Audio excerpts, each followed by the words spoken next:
Forget the golden wings and glowing halos. Hollywood lied to you.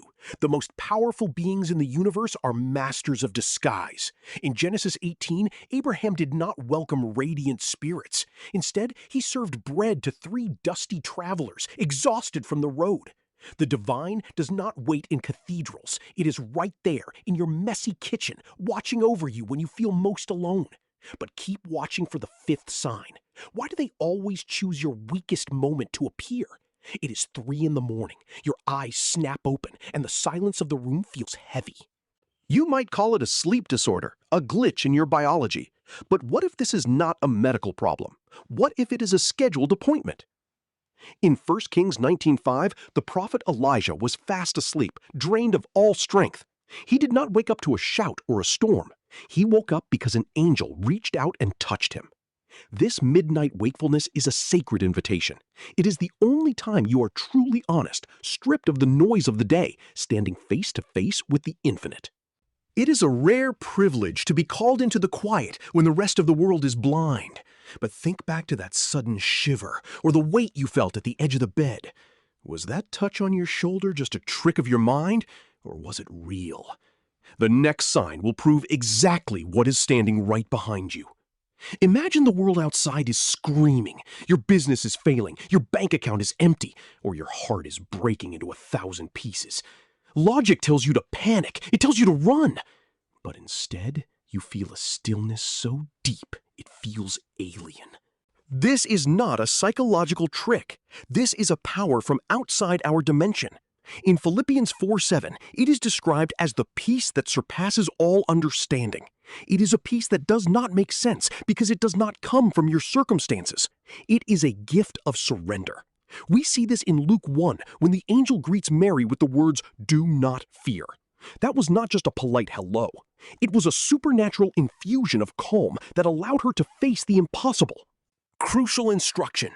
When you are quiet in the middle of a storm, it is because something much larger than the storm is standing right next to you. You are not just being comforted, you are being shielded. But sometimes, this protection moves from your mind into the physical world. Have you ever wondered why that truck suddenly swerved just inches away from your car, as if an invisible hand grabbed the steering wheel to save your life? This leads us to the next sign, a physical mark on your body that proves you were never alone. We often call it luck. That narrow escape, the split-second decision that changed everything. But what if luck is just a code word for something far more deliberate?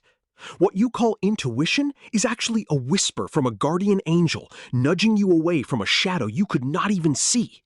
It is a physical hand on your shoulder when the world tries to push you down. Imagine the scene, a busy intersection, the smell of burning rubber, tires screeching, metal grinding. Total silence. In the book of Psalms, chapter 91, verses 11 through 12, it says that he will command his angels concerning you to guard you in all your ways. They will lift you up in their hands so that you will not strike your foot against a stone. This is not just poetry. It is a promise of physical intervention. When you survive the unsurvivable, you start to feel a weight, a beautiful debt to life. You realize your pulse is not an accident. It is a mission. You were kept here for a reason. But this raises a haunting question that keeps many of us up at night. If this protection is real, why does it seem so selective? Why are some people pulled from the wreckage while others are left behind? There is a specific condition that activates this divine shield, and it is not what you think. You are looking for a sign in the clouds, but maybe you should be looking at the person standing in line behind you at the grocery store. Sometimes the divine shield does not look like a miracle. It looks like a conversation. Have you ever had a total stranger tell you exactly what you needed to hear right when you were about to give up? That is not a coincidence. It is a delivery. In the book of Hebrews, chapter 13, verse 2, it reminds us to show hospitality to strangers because by doing so, some people have shown hospitality to angels without even knowing it. These messengers borrow a human face and a human voice to hand you the key to a door you thought was locked. This is why compassion is not just a moral choice, it is a survival skill. It requires you to move through the world with your eyes wide open, realizing that every ordinary interaction might carry an extraordinary purpose. You have to be present enough to hear the truth hidden in the small talk of a passerby. But while these physical messengers are vital, there is a much more intimate place where this guidance takes root, a place where you are completely vulnerable, stripped of your ego and your defenses. Because the most profound warning is not whispered in your ear by a stranger. It is planted deep within the one realm where you are physically incapable of lying to yourself. That place is the dream. It is the final frontier where the noise of the world finally cuts to black, and the divine can speak to you without interruption. Crucial instruction: think of your mind as a busy terminal that only clears out at midnight, leaving the floor open for a different kind of traveler. In Genesis chapter 28, we see Jacob resting his head on a stone, only to witness a ladder bridging the gap between earth and the heavens. It was not a hallucination, it was a direct download of his destiny. This is where the messengers imprint their maps onto your soul while your conscious guard is down. Look at the story of Joseph in Matthew chapter 2, verse 13. An angel appeared in his dream with a life-or-death command. Get up, take the child and his mother, and escape to Egypt. That dream was not a sequence of random images. It was a tactical evacuation that saved a life and changed history. Now, you might wonder how to tell the difference between a random brain dump and a true revelation. A normal dream is like a foggy window that clears the moment you reach for your coffee. But a revelation is different. It is sharp. It is high definition. It leaves a heavy, sacred residue in your heart that lingers for days, an emotional weight you cannot shake off. It is the kind of clarity that makes you realize you are not just a body sleeping in a bed, but a spirit receiving a vital transmission.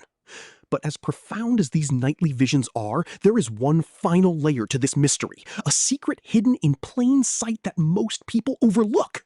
In a moment, I will reveal the one single truth that will forever change the way you look at your own reflection in the mirror every morning. You know, looking back at everything we have explored, it is easy to feel small in the face of such immense, invisible forces. But perhaps, deep down, we all need to realize that these signs are not just about the supernatural. They are about your worth. Whether it is a sudden chill in a quiet room or a stranger saying exactly what you needed to hear, these moments are proof that you are never truly walking alone. You are not a random accident of biology or a victim of luck. You are a deliberate mission. Think of your life like a precious manuscript that the universe refuses to let be lost or destroyed. Every breath you take is a victory in a war you did not even know was being fought. But there is one final realization that changes everything. When you finally stop looking for miracles in the sky and start seeing the miracle in your own heartbeat, you have to ask yourself, what is the one thing you are still too afraid to change, even though you know you are being guided? You are never truly walking alone, and here is the reason why.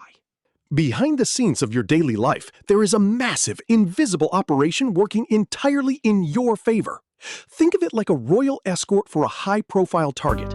In the book of Hebrews, chapter 1, verse 14, it is clearly defined. Angels are ministering spirits sent out to serve those who will inherit salvation. That means you. You are not some random person lost in the crowd. You are the focus of a divine strategy.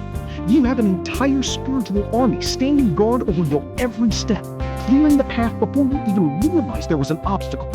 This shifts everything. You are no longer just an observer of your life.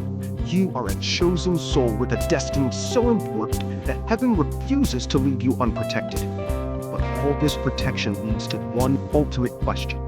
If an entire army is backing you up, what is the grand mission you were sent to complete? We are diving deep into your destined mission in the next video. First, share the movie, an invisible hand guiding you comes below.